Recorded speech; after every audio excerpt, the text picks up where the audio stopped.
Hi, I'm Amy Scalia with Cincy Chic, and I'm here with Douglas McGrath. He literally wrote the book on Beautiful, a Carole King musical, which we saw last night, and I'm a writer myself, and it just touched me, and I wasn't expecting that. I thought it was going to be about the music and this beautiful story that so many people can relate to.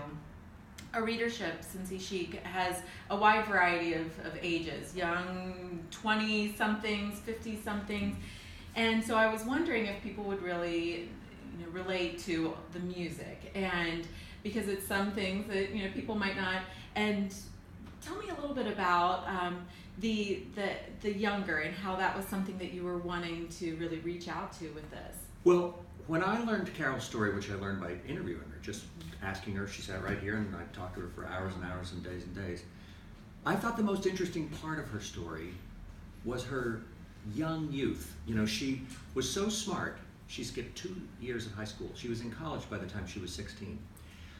I think Carole, you could make the case that Carole is the first major female composer. There were some female composers before her, but not many, and no one you can name. There were celebrated female lyricists, but not really any female composer who did what Carole did. And Carole came along, and she didn't mind that it was a man's world. Right. She just thought, I have a gift for this, and I want to indulge it. Mm-hmm. And she did. She worked very hard. I'll tell you a story we don't have in the show, but I love about her.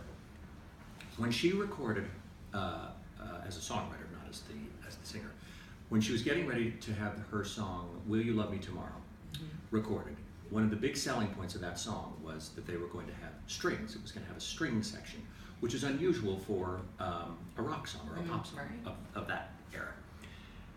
And in New York in those years, string sections came from the Philharmonic. That's where you got them. Okay. So there were like 5 guys from the Philharmonic sitting in the recording studio. And then in comes Carole King, 16 and a half, maybe 17 years old. Mm-hmm. She's in her jeans, she did not look like she was going to run a session. Right. And she's like, okay, let's get going. And the guys are like, who are you? And she's like, I'm Carole King, I wrote the song, I'm running the session, get up, let's do the thing. So right, yeah, she get really, over it, yeah. She's like, and she had note, and they got up, and she gave them notes, and it's one of the most beautiful records ever made. That is just... I'm sorry, so I thought that was inspiring in a way. I think it's inspiring for both girls and boys, young people, to see that even at an early age you can make your dreams come true, but one of the things I think the show really demonstrates is how hard you have to work. Absolutely. And to trust in your talent. That was one of the things that I really took away from it, because as a writer yourself, you sit in front of the beautiful windows. We're in this beautiful office in New York City, and you can kind of get lost and think of, okay, have I lost my touch? Am I getting distracted? And then you just have to really trust in your talent, and that this is why you're here, and I'm going to stay at it, no matter if I'm female, no matter if I'm young, no matter what. And that's really what I took away from this. And also the personal struggles that she was going through and trying to raise a family. So many things that people can relate to, I took away from this. But as a writer, I want to know how you decided, okay, I know that there's nuggets of information. I don't know how to distill it all. How did you take me through that process once they told you, this is what we want from you, go get it? Tell me about that process. Well, the process wasn't even that specific. It was just, we want a show about Carole King, Jerry Goffin, her husband and lyricist, and their best friends, Barry Mann and Cynthia Weil. Whoa. And, try to put the music in. Wow. That was rather So you didn't know about all the drama? No, so that's why I interviewed all 4 of them at length to find out what their life was like. And Carole and Jerry, who were married very young because she got pregnant in high school, he was, I think, 19 and she was 17 when they got married. They were really in love, but they were 17 and 19, right. And it's not the 18th century, so right. It was very hard. He couldn't make it work. They couldn't make it work, and it was painful when it came apart. What I loved about their story was, each of them, I interviewed them separately. Each of them told me the same stories. Nobody exaggerated anything. Nobody minimized everything, because after their marriage came apart, they loved each other so much that they wanted to find a way to still love each other, to not let their marriage go into their ex-marriage become a source of bitterness. Her parents had an unhappy divorce, and she really didn't want to repeat that. So they both worked very hard to repair their relationship, even though they couldn't stay married. Mm-hmm. And in fact, one of the beautiful things in their story is that when Jerry died the summer after the show opened, Carole spoke at his funeral and sang at his funeral. Mm-hmm. And not many ex-wives do that. No. They might show up just to make sure. They might sing something else, but anyway, I loved the quality of forgiveness in their story. And it's an important quality in our show. And I also felt that one of the great lessons of the show for young people, for kids who come and see the show, is that it has a wonderful message. Her story, their story, has a wonderful message, which is you can have this dream when you're a teenager, which she did. I want this boy, I want this career, I want to have kids, I want to live in the suburbs. You know, you have your thing that you want. And then you get it, and then it all falls apart. Mm-hmm. And you think, especially when you're young, you think, oh my God, I loved him so much, I've lost it all. And he was her writing partner, so it was everything. Yeah. And the wonderful lesson of the show is, you think you've lost it all, but you just have to hold on. You just have to keep going, because sometimes there's something even better than what you dreamed of. And that's a beautiful part of her story. Mm-hmm. And it's a meaningful part, a hopeful part of the story for people. Oh, I'm like tearing up right now. Seriously, this is the best show. So unexpected. All of the beautiful things, aptly named, that come out of this. Can I tell you one thing that we learned? I think two things surprise people about the show. One, they're surprised that it's humorous, that there's a lot of humor in the show. It's so funny. And that's because, even I would admit, if you listen to Tapestry, you're not thinking, she seems like a funny gal. Right, no, yeah. That's a funny gal I want to go after and right. Okay, because there are, there's a lot of joy in her music, but you don't necessarily. That was very emotional, yes. But the second thing that surprises people is we're not just racing through their hits like a nostalgic, just like a hit parade.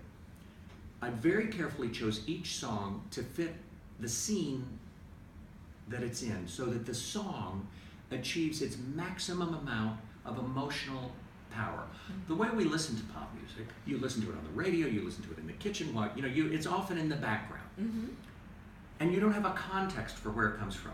You're either, the beat appeals to you, the idea of it, But in our show, you get to hear these songs that people have loved for many, many years. Right. And now you think, like a song like It's Too Late. Mm-hmm. You hear It's Too Late now, and by this point in the show, you think, oh my God, well, of course, that's about Jerry, that's about this. Exactly. So it actually deepens people's understanding of the music for those who already knew and loved that music. Oh, it was fascinating. It unlocked the powers of all of those songs for me, because I'm like, oh, that was that, and that meant that, and it's just all interconnected. And I think that that's what people are going to love, is that it's based on a true story. So it unlocks history, it unlocks the music lover. Even the fashion of this was incredible. Mm-hmm. You could tell the era or how much time had passed by even what they were wearing.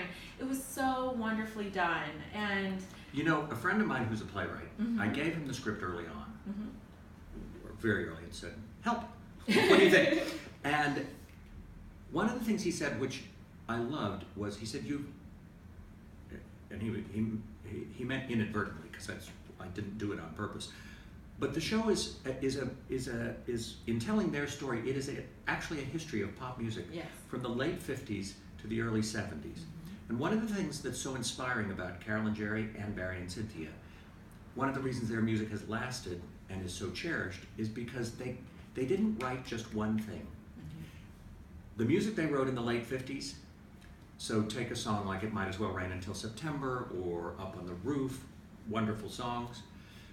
It's hard to believe that those two songs were written by the same people who wrote Natural Woman.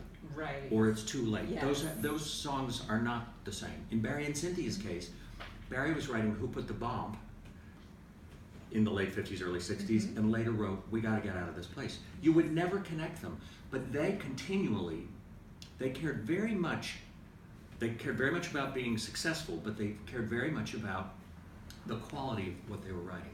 So when great artists like the Beatles, and Bob Dylan in particular, he was very influential to them, came along, they kept thinking, what are they doing that we're not, and how do we grow? Mm-hmm. They were all about constant growth.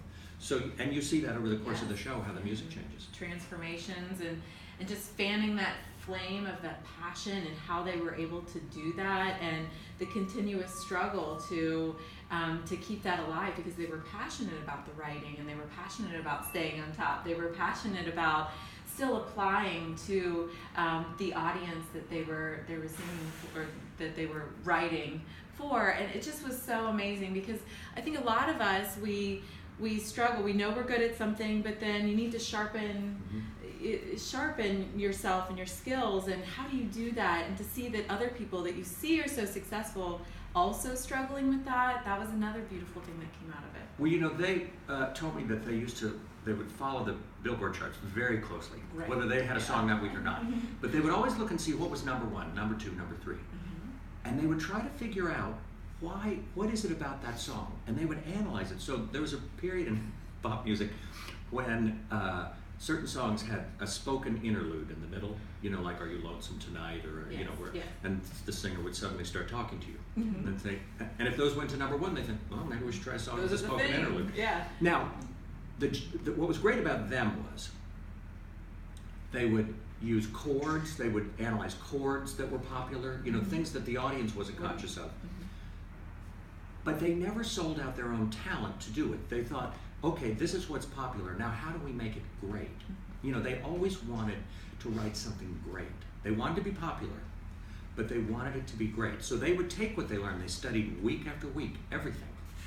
And then they'd think, well, maybe strings would be good. Maybe this would be good. So they were very serious. It wasn't sort of just they waited to be inspired and wrote what came out. Yeah, they really researched it and then used those little things as inspiration to build on. You've done such an amazing job of distilling all of that information, bringing in the humor, bringing in the history. This is an absolutely must-see show. It's coming to Broadway in Cincinnati at the Aronoff starting May 2nd through the 14th. You have to go to their website to learn more, and definitely get the tickets because they are going to sell out. This man's amazing. So go to their website to learn more. Thanks.